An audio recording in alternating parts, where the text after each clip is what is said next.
Hi guys, it is Wednesday, Hillary in my studio in LA, and time for a little teacher space. Today, I thought we would hit the Wunda Chair again with Horseback. I have a Wunda Chair class starting in a little less than half an hour, so I was already in the mode here, and I figured we'd take a look at it. Because I feel like Horseback, especially on the reformer, can get tricky for people, not only the client and the student, but as a teacher, sometimes it can get a little frustrating trying to, get this happening for our student, and there's a lot going on. The carriage is moving, the handles, the choreography.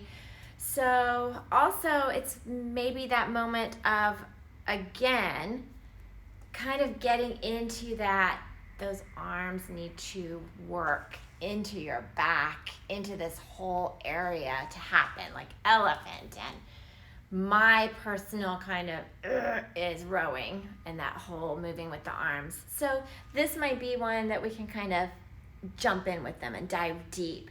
Also, it's a little easier to get with the client on this one because their straps aren't in your way and they're not moving back and forth. So kind of going along that route. But for the Horseback, I like this one because you can really get that whole engagement with the pedal, and that's key here, which will transfer back to the reformer, right? Also, you've got your spine stretch. It's your teaser. It's also finding that balance, right, of like our rocker with open legs, or the open leg rocker, and that balance portion is here, only we're kind of upside down. But I might play with the weight a bit today. But let's go with, it's 2 springs. So I'm going to go with 2 bottom today, not bottom. I'll kind of see how that goes. But like I've talked about before with the chair, this chair wants to toss you off. It just wants to like get you off, right? Just off. And we want to kind of find a 50-50 with it. So I'm going to try to find 50% of my weight in this pedal, 50 up on this chair. So starts the same, right? We're sitting, you can almost think you're on the floor in your spine stretch. You're getting ready for your spine stretch. The legs are reaching on the floor. We're sitting nice and tall. We're not leaning forward. We're just here. So the legs are already happening. They're already engaged. And what I like to tell people is we're going to find the pedal first. We're not going to worry about anything else. I want to keep the pedal lifted, and we're going to bring it back up every time. So just kind of rock forward to where you can place your hands on the pedal. So I'm still basically sitting on my seat here. And then from there, I'm going to keep this pedal up. So here comes our elephant, our spine stretch, all of these things that hopefully they already kind of have in their brain that you can reference, right? You can say, remember your elephant, remember your spine stretch.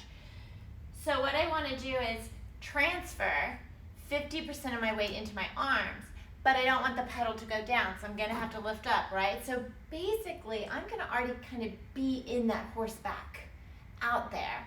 So as you watch this and you think about it, kind of picture the reformer, and you can kind of guide it a little bit that way here. So if they're here, and then we move 50%, remember, everybody's different. So I'm going to just round over to where I feel like I've got 50% of my weight here, but I'm not letting it drop, right? So I'm having to lift, lift, lift, lift. My legs are on fire here, right? Looking towards my hips.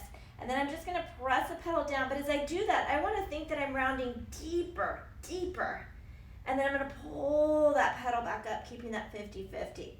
Now I'm going to press it down as I inhale, pushing it further away and rounding my back as best as I can. And then exhale and pull it all the way back up. And those legs are really, I'm trying to bring it all the way back up. I'll do one more. I'm going to press it away, trying to round, round, round, round, reaching those legs. And pull, pull, pull, pull, pull, pull, pull, pull. Ah. And then back down. Yeah, legs on fire. So just kind of thinking about what you're feeling here as the client, right? So the legs on the reformer, I don't know if you've noticed a lot of times, when they press into those arms, their legs, I have to hold on here, their legs go that way, right? So they're not finding that engagement of that reach of the legs and having them really reach. I give the cue, and I think we've done horseback before. If not, DM me and I'll do it.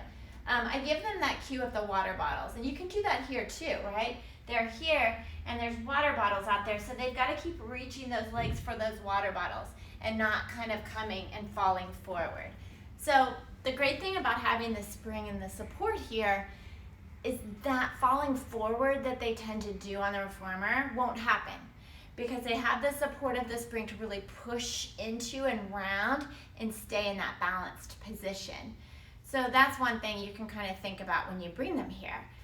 But I love, love, love the horseback on the Wunda chair so much, because not only can you reference it back to the reformer, I keep pointing this way like y'all know it's over there, to the reformer, but you can also take it into your open leg rocker, that balance point. You can take it into the teaser, because I think a lot of times with teaser, people forget those arms have to be working in opposition, right? You can think about, they're in that teaser, think about that pedal on the Wunda chair, press into that pedal, round into it. So there's all these things you can kind of reference, even if it's a different, totally different exercise, which is what I love about Pilates. But basically, that's your horseback on the Wunda chair. My Wunda chair class is not doing that today, so I think that's why I threw it out. They're not going to do it, but they are going to do teaser twist, which I don't know if we've done that one either. Maybe we have. Anyway, enjoy the rest of your week. If I don't see you in any of my classes, feel free to DM or whatever and just chat, and I will see you around, hopefully. Have a great day. Bye. Ciao.